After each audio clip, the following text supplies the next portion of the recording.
Hello friends, in this video we are going to check why this error happens. An error occurred on the server. Will please try to place that order. Okay, so the error says, let's place one more time and check. It says bad request response. It says an error occurred.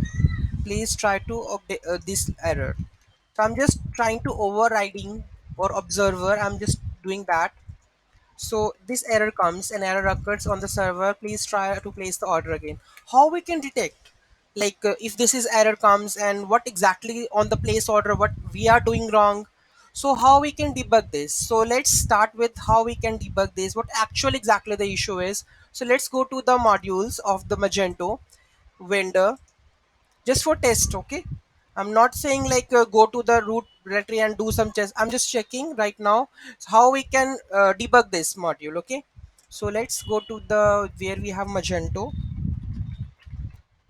We have the Magento. Okay, and we have the module checkout. Module hyphen checkout is there, yeah. And we need to go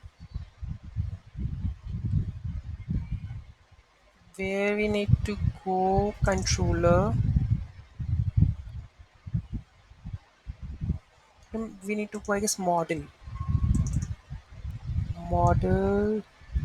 guest payment information. Guest shipping is there, guest total is there.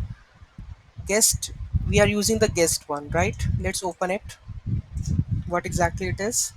Guest we are using cart management, and placing an order with the code, an error occurred. See, could not save, this exception is throwing. Okay, so what we have to do, we need to print the message over here.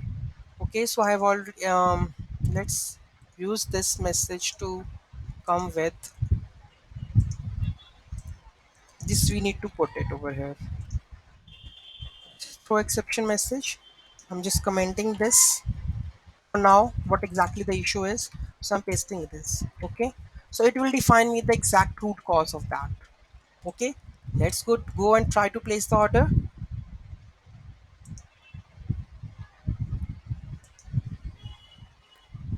Undefined variable test. See, we have the undefined variable which is creating the issue. So when I go and check, this is undefined variable, that's why it's showing the issue. So this way we can debug this issue, what exactly it is. So this how we can, if you're facing issues like undefined index, undefined attribute, anything, you can just go and go to this module, that is the module checkout model guest payment information. And if you are logged in, so there is the guest payment and we have the payment information management.